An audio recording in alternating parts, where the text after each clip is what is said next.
Congratulations! If you've made it this far without any major problems or issues, it's all downhill from here, because it's the application of the polyester and the sanding back of it that, at least in my view, is the most difficult part of this whole procedure. However, before we go back into the spray booth and apply the two-component or catalyzed urethane, I want to discuss a few things about that product.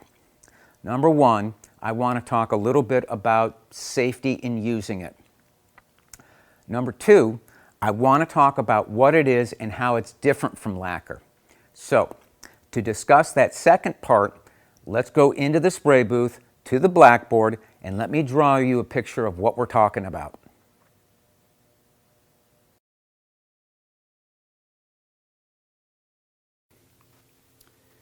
In order to understand how a typical lacquer finish is very different from the catalyzed urethane finish we're using for this course, you need to understand the differences between three terms. Now, these terms are used somewhat loosely by both finishers and people that make finishes, so I want to define them or clarify them a little bit better. These three words are dry, cure, and then the term burn-in, and I'm going to talk about each one separately. What dry means is that when a finish resists moderate pressure when you touch it with your finger, sometimes called dry to the touch or dry dust-free. Cure is something a little bit different. What cure means, and it's usually applied to finishes like polyurethane or varnish and some water-based finishes, it's the time in which a chemical conversion takes place within the finish in which a new molecule or finish is formed. And that cure time can be anywhere from 2 hours, it could be 2 days, it could be 30 days. But cure time is important to understand as to how it's different from dry time. As I said, dry time only refers to the amount of time in which any finish is impervious to moderate pressure with your finger. Now, these two terms apply or come into focus when we talk about a term called burn-in. Burn-in is a term that's mostly used by finishers and refers to finishes that chemically melt or burn in to the finish that it's applied to. Some finishes, like lacquer, have an unlimited burn-in window because whenever you apply a coat of new lacquer over old lacquer, whether it's dry, 20 minutes, or whether it's 30 days dry, it's going to chemically melt that prior coat and fuse together. Not so with our catalyzed urethane. Once the catalyzed urethane has dried and has started to cure or form that urethane molecule, it won't have any burn-in window. So let's see why this is important to when we finish a guitar. Understanding the differences between the three terms we just discussed is crucial in finishing because it affects two main things when finishing a guitar, or really just about anything else that you finish, such as furniture. The things that it affects are adhesion and the rubbing out process.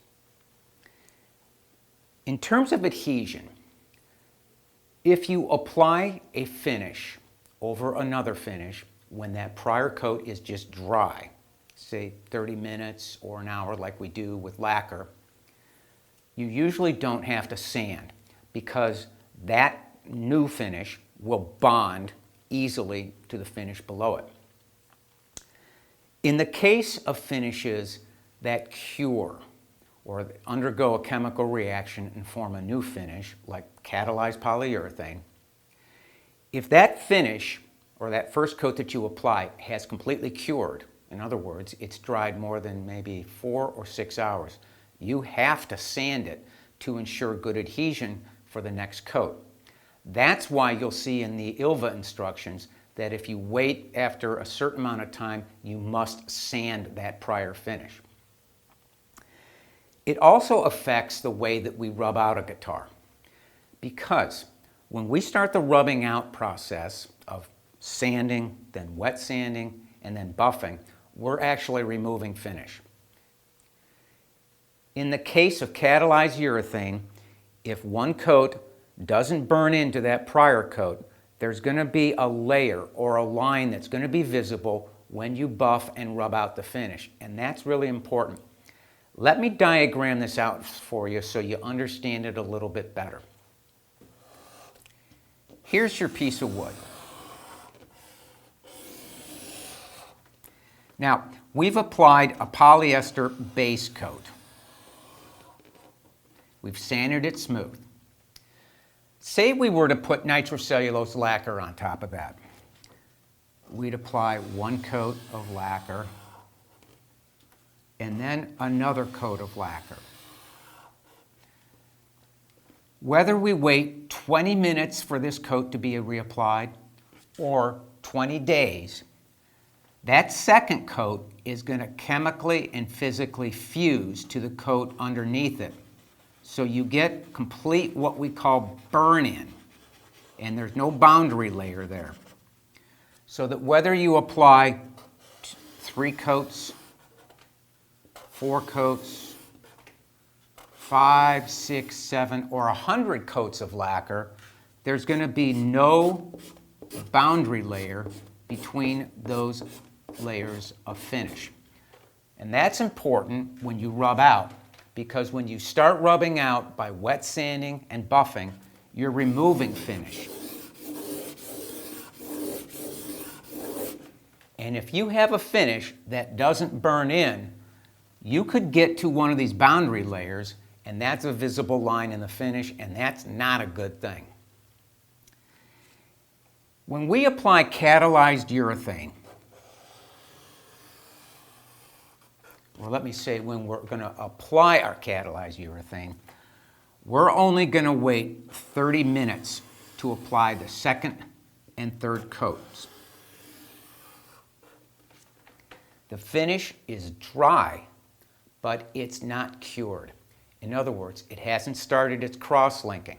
So we do get some burn-in between these coats, at least enough so that when we go to sand it or rub it or buff it out, we won't see any boundary layers. Now, we'll wait 1 day after applying the 3 coats of urethane.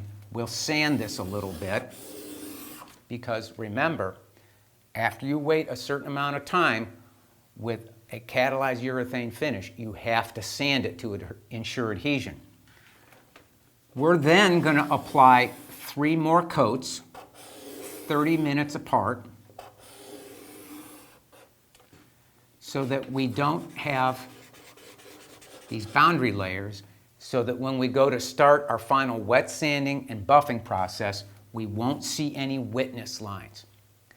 That's the difference between a catalyzed urethane finish and a lacquer finish when you're finishing a guitar.